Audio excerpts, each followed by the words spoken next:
Boa tarde, pessoal. Bom, eu não pude participar hoje da aula aqui presencialmente, né? E a gente discutiu, eu e o meu grupo, e falamos com o professor Auríbio, e decidimos que eu iria apresentar por aqui, por vídeo hoje.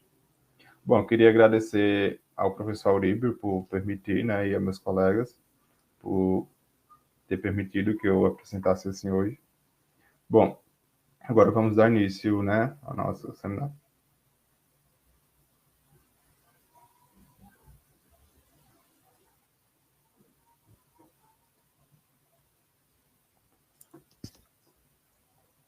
Bom, a gente ficou com o livro, né, O Filho Eterno, de Cristóvão Tessa, e nosso grupo é composto por José, Maria Eduarda, eu, Renato, né, Taira e Cauã.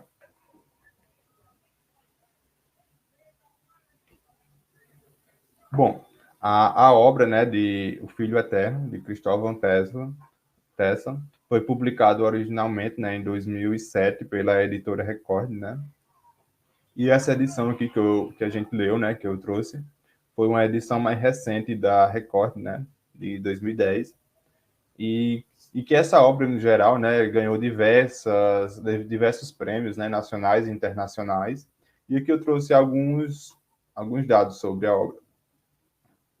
Bom, essa obra é narrado em terceira pessoa, né, e tem um narrador onisciente, né, seletivo, com foco narrativo no pai, né, um narrador onisciente é aquele que não participa da história, mas conhece os pensamentos dos personagens, né? Esse aqui, mais especificamente, conhece mais o do pai, né? Que ele vai conhecer a trajetória do pai, os pensamentos do pai. Dos outros, ele não vai focar muito. Dos outros, eles não tem muito conhecimento sobre, né?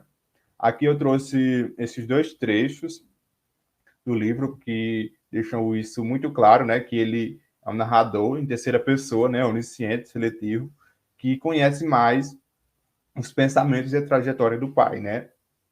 Aqui eu trouxe esse trecho aqui que diz assim: aos 28 anos, não, acabou ainda o curso de letras, que despreza, bebe muito, dá risadas prolongadas e inconvenientes, lê caoticamente e escreve textos que entafulham a gaveta. O problema não é o filho, o problema é ele. Se o problema é o filho, o pai estará perdido. Mas isso ele não sabe ainda. Vai começar a corrida de cavalos pelas regras dos outros. Aqui vai mostrar, né, que o narrador conhece os pensamentos do pai, né? Ele vai focar mais só no pai, nos pensamentos do pai, na trajetória inteira. Ele não vai nem citar nenhum pensamento da mãe, nem do filho, assim, especificamente.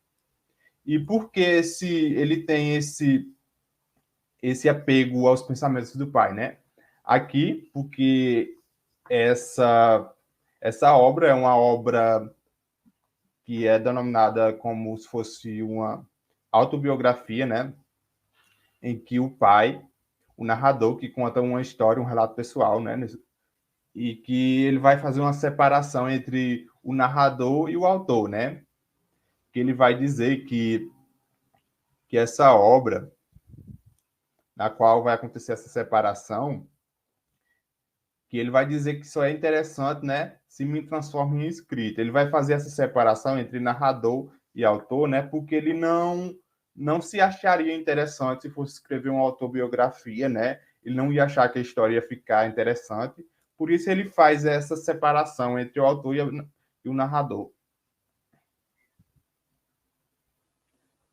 Aqui, né, ele vai dizer que essa obra se trata de uma autoficção, né, em que vai misturar a ficção com uma experiência pessoal, né? Aqui ele estará escrevendo sobre uma experiência que tem da vida pessoal, né, sobre a, a convivência de um pai com o seu filho que tem síndrome de Down, né? E ele vai dizer que a ficção vai se misturar com sua experiência pessoal, né? Ele traz até o trecho aqui de Thomas Bernhardt, que vai deixar isso muito claro, né? Que ele vai dizer assim: queremos dizer a verdade, e, no entanto, não dizemos a verdade. Descrevemos algo buscando fidelidade a verdade. E, no entanto, o descrito é outra coisa que não a verdade. Ele vai dizer, né, que ele tenta ser o mais claro possível, né, em seu relato, mas só que em algum momento do processo ele vai ter fugir assim um pouco da realidade, né? Entrar, tipo, ele não vai contar tudo detalhadamente de como realmente aconteceu. E, e isso ele deixa muito bem claro desde o início, né? Quando ele traz essa citação do Thomas Bernhard. Ele também traz outra citação do Soren, que diz assim: um filho é como um espelho no qual o pai se vê. E para o filho, o pai é, por sua vez, um espelho no qual ele se vê no futuro. Aqui, né, ele traz com a citação, né, as expectativas que um pai cria no seu filho quando ele descobre que vai ser pai, né? Um monte de expectativas e que quando descobre que o filho tem síndrome de Down, né, ele vê essas expectativas frustradas e, e isso que leva ele, né, a produzir essa obra. Ele vai deixar bem claro também, nas suas palavras, que esse é um romance brutalmente autobiográfico, né? Em que ele vai fazer esse relato de sua vida.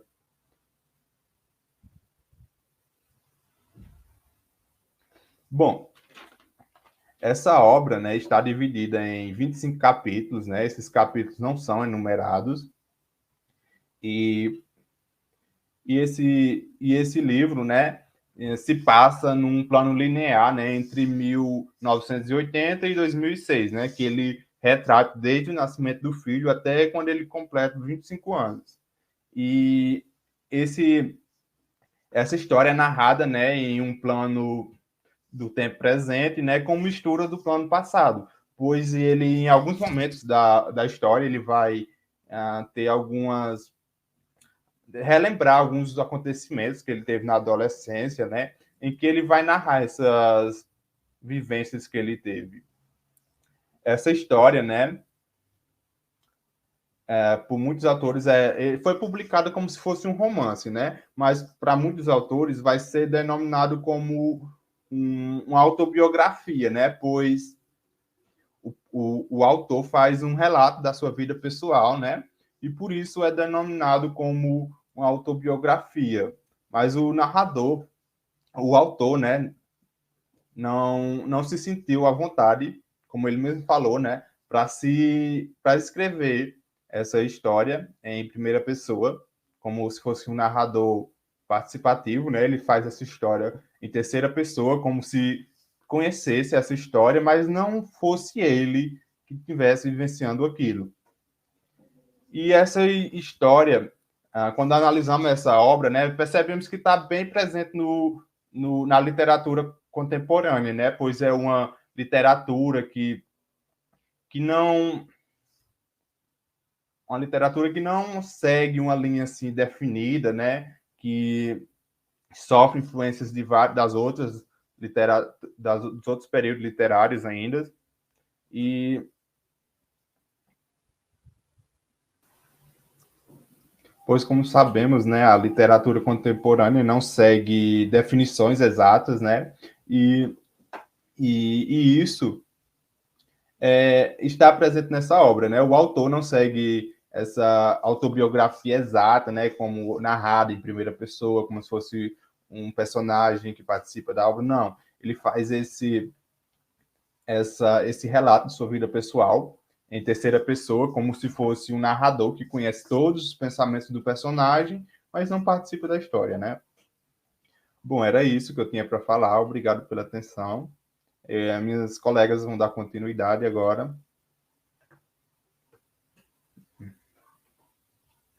Deixa eu ver.